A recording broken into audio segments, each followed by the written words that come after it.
తిరుపతి జిల్లా చంద్రగిరి నియోజకవర్గం TDP MLA అభ్యర్థి పులివర్తి నాని నామినేషన్ కార్యక్రమానికి పాకాల, చంద్రగిరి, తిరుపతి రూరల్, చిన్నగొట్టిగల్లు, ఎర్రవారిపాళ్యం, రామచంద్రపురం మండలాల నుండి వేలాది మంది జన సందోహం మధ్య తిరుపతి ఆర్డీఓ కార్యాలయంలో గురువారం టీడీపీ ఎమ్మెల్యే అభ్యర్థిగా నామినేషన్ దాఖలు చేశారు.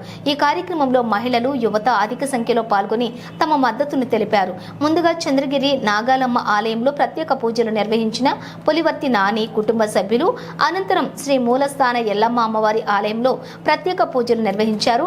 టవర్ క్లాక్ కూడలిలో అంబేద్కర్ విగ్రహానికి పూలమాలలు వేసి నివాళులు అర్పించారు. ఎక్కడ చూసినా కూడా జన సందోహం, ఎటువైపు చూసినా కూడా జనం. పసుపు, తెలుపు, కాషాయం జెండాలతో రంగుల హరివిలుగా మారిన పులివర్తి నాని నామినేషన్ కార్యక్రమం.